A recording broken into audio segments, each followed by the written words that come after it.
Bismillahirrahmanirrahim. Assalamu alaikum wa rahmatullahi wa barakatuhu.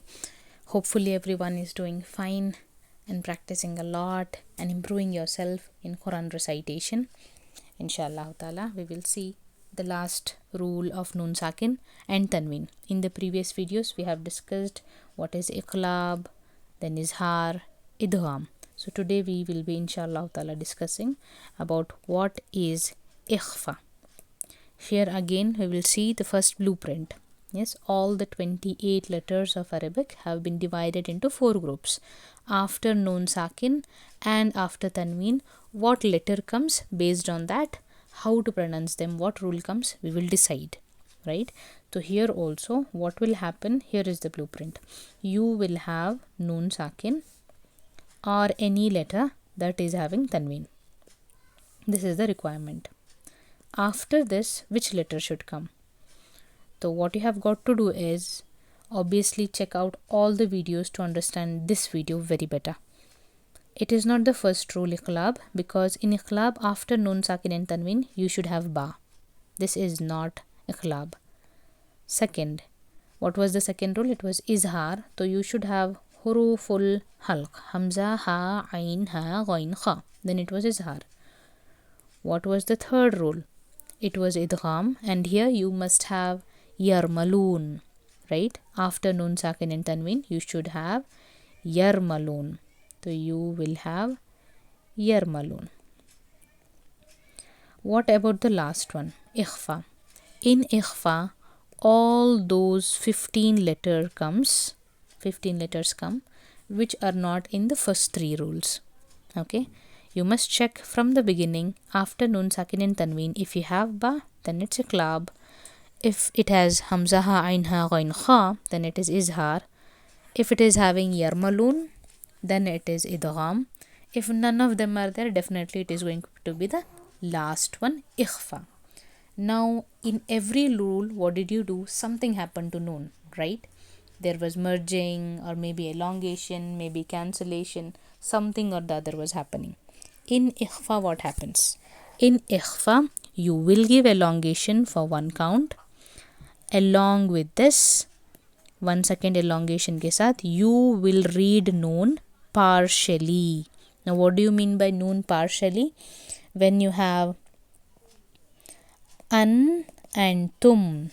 So, where is the rule? Obviously, between Noon Sakin and Ta, you have Ikhfa. Yes, after Nun Sakin agar Ba hota, then it was Iqlab and so on.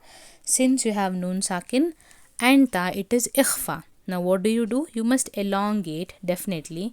But you should not read it as Antum. You must not read Noon clearly. Rather, you should read Noon partially. So only do the nasalization, E, O sound. But do not read N properly. Do not touch your tongue tip to the upper palate. You will pronounce Noon sound whenever you're touching your tongue, tip of the tongue to the upper palate, right? Now you have not got to do that.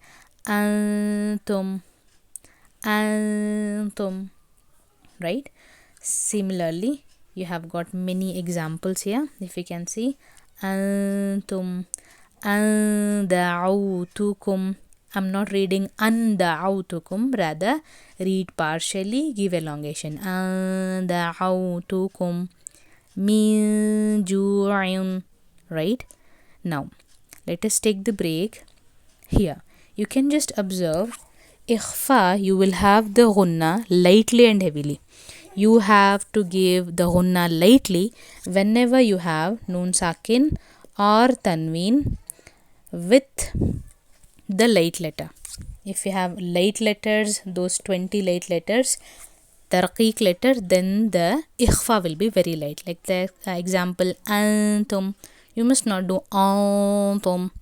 Okay, Min ju'in, not Mio ju'in, right? The Ikhfa should not be heavy. But the same thing when you are having Nun Sakin or Tanween followed by the heavy letters. That means 8 heavy letters, 7 plus 1 heavy letters, right? So how do you read? You will read it heavily. So in these examples again, Noon sakin and ta is there, right? How do you read that? Not mitinin, rather you must do the ikhfa heavily. Mitinin. Then you have rijalun. Yes, because sad is there. Sadaqu, right? Okay, that was it. Alhamdulillah. Hopefully you have understood this. This completes all the Noon Sakin and Tanween videos. Inshallah ta'ala will meet in the next video learning one more rule of Quran. Assalamu alaikum wa rahmatullah.